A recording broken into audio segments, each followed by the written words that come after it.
Time to go over to Soa at the Weather Center for the latest forecast. Hi there. Hi, Sean. I'm sure you realized how chilly it was on Wednesday. Right, of course, but what I'd really like to know is whether it's going to stay like this from now on. Well, Sean, then I'm glad to tell you that we'll just have to wait until Friday for temperatures to return to seasonal norms. But this, of course, means that this Thursday will still turn out pretty chilly. In fact, for many, it's going to be the coldest day so far in this year's autumn season. Now, the good news, however, is that we'll have bright sunny skies across the nation. And now let's take a closer look at the temperatures. The capital Seoul starts off at only 6 degrees, but due to cold winds, it'll actually feel closer to the freezing point. Daegu and Gwangju begin at 8 and Busan at 9. And later on, the mercury will rise to the high teens or to 20. And taking you over to Daejeon, which will range from 5 to 18 degrees. Similar daytime highs for Jeju and Dokdo. Now Mount Kumgang's low plunges all the way to -3.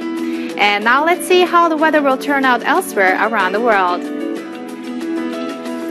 Lots of sunshine for Beijing again. A fair amount of rain for Tokyo due to the indirect influence of Typhoon Prapi-Roon.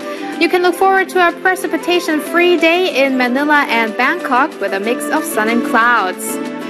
Down under, it'll look pretty similar temperature-wise in Perth, Sydney, and Melbourne, which will all have either partly or mostly cloudy skies. If you're in Wellington, get ready for showers in the morning and strong winds. In North America, it's Vancouver expecting periodic rain, while Montreal can enjoy plentiful sunshine and also a rise in temperatures.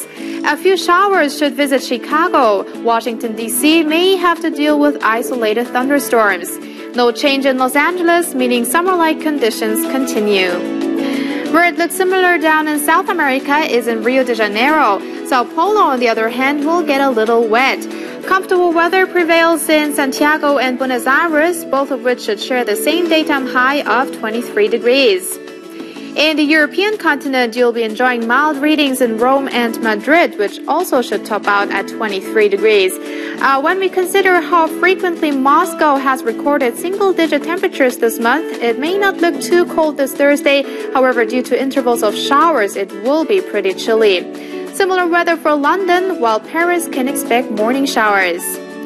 And lastly, in Africa, it's going to get a little windy for those in Algiers, a little rainy for those in Cape Town, most likely during the afternoon. And that completes the weather forecast for now. That's Late Night Edition at this hour. I'm Sean Lim. Thanks for watching.